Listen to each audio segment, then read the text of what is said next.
సంప్రదాయంలో అత్యంత విశేషమైన ఒక స్థానం జ్ఞానం అంటే వేదానికి. వేదానికి మించిన శక్తి ఏదైనా ఉంది అంటే అది భక్తి. దానికి మించిన శక్తి ఏదైనా ఉంది అంటే శరణాగతి. ఇక ఓన్లీ భక్తి మనకి ఎలా పూజించాలో తెలియదు, భక్తితో ఉండిపోదాం భగవంతునికి. అంటే జ్ఞానం కన్నా గొప్పది. ఇక సంప్రదాయాల జ్ఞానం అది గొప్పది, పవిత్రమైనది జ్ఞానం. దానికన్నా పరమ పవిత్రమైనది భక్తి మార్గం, దానికన్నా పరమ పవిత్రమైనది శరణాగతి. ఈ మూడు భాగాలుగా భగవంతుని దగ్గరికి వెళ్తూ ఉంటాం. అయితే ప్రతిరోజు ఇంట్లో ఎంతో మంది పూజిస్తున్నారు. చూడండి, ఉదయమైనా పూజించండి, లేదా సాయంత్రం అయినా పూజించండి. ఉదయం పురుషులను పూజించండి, సాయంత్రం స్త్రీలు పూజించండి. లేదా ఉదయం స్త్రీలు పూజించండి, సాయంత్రం పురుషులు పూజించండి. లేదో ఉదయం సాయంత్రం ఇద్దరు కూడా ఎవరుంటే వాళ్ళు పూజించండి, అది మీ ఇష్టం. వాళ్ళు భక్తికి తగినట్టుగా ఆచరిస్తారు. కానీ మాధ్యానిక పూజ దేవతలు స్వీకరించవు. చూడండి, ప్రహర్త సమయే సాయం సంధ్యాకాలే భగవతాధీనం, భగవంతుని ఆధీనంలో ఉంటుంది ఆ పూజ క్రియ అంతా. మధ్యాహ్నం పితృదేవతలకి తృప్త్యర్థం, పితృదేవతలకి తృప్తించడానికి చేసేది. మీరు మధ్యాహ్నం వేళ 12 నుంచి 3 గంటల మధ్యలో మీరు ఎప్పుడు ఇంట్లో పూజ చేసినా, నిత్య ఆరాధన చేసినా ఆ పుణ్యఫలము, ఆ పూజా ప్రతిఫలం అంత పితృదేవతలకే వెళ్తుంది, కానీ మీకు రాదు. ఆ సమయంలో దేవతా పూజలు లేవు.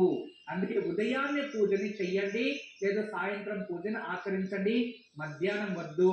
చాలా మందికి ఇంటి పనంతా ముగించుకొని అన్ని శుభ్రం చేసుకొని స్నానం చేసుకొని 12 గంటల నుంచి స్టార్ట్ చేస్తారు పూజ చేయడానికి.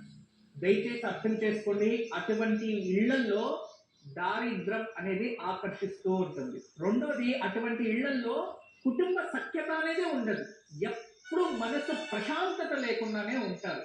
అందుకే మాధ్యానిక పూజ పితృదేవతలకు మాత్రమే ఉదయం సాయంత్రం ఆచరిస్తే దేవతలు ఆకర్షిస్తారు, మన ఇంట్లో దేవతలు నివసిస్తారు. గురుజీ, ఈరోజు వాస్తు పరిహారంలో ఏం తెలియజేయబోతున్నారు?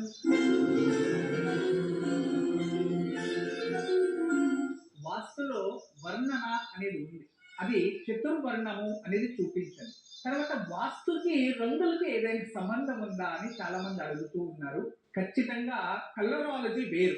ఏ మనిషికి, ఏ నక్షత్ర జాతకుడికి ఎటువంటి రంగులు ఆకర్షిస్తాయి, అతను ఏ ఒక గ్రహాధీనంలో జన్మించారు, ఆ గ్రహానికి ఎటువంటి వర్ణన అనేది కూడా ఉంది.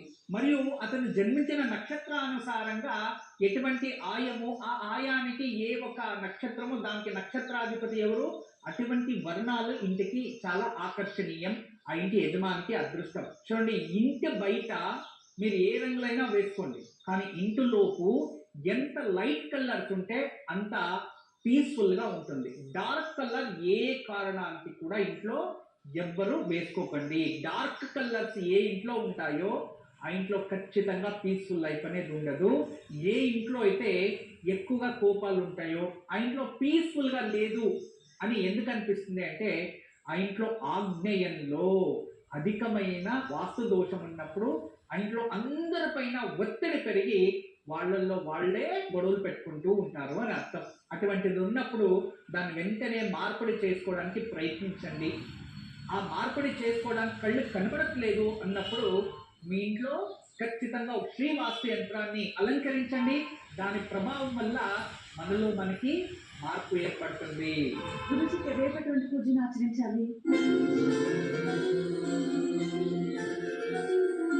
రేపు ఉదయాన్నే ఆషాఢ లక్ష్మి వ్రతాన్ని ఇంట్లో ఆచరించండి, లక్ష్మీదేవి అనుగ్రహం పొందండి.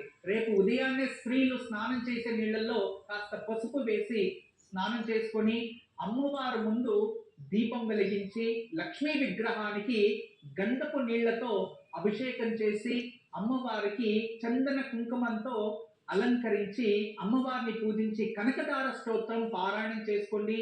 ఈ పూజంతా అయిన తర్వాత దగ్గరలో ఎక్కడైనా గోవు ఉంటే వెళ్ళి దర్శనం చేసుకుని రండి. ఇలా చేయడం వలన ఇంట్లో లక్ష్మీ అనుగ్రహంతో మనము ఆర్థికంగా అభివృద్ధి అవుతాము, చేసే వృత్తిలో అభివృద్ధి కనబడుతుంది. గురుజీ, మరిన్ని విశేషాలు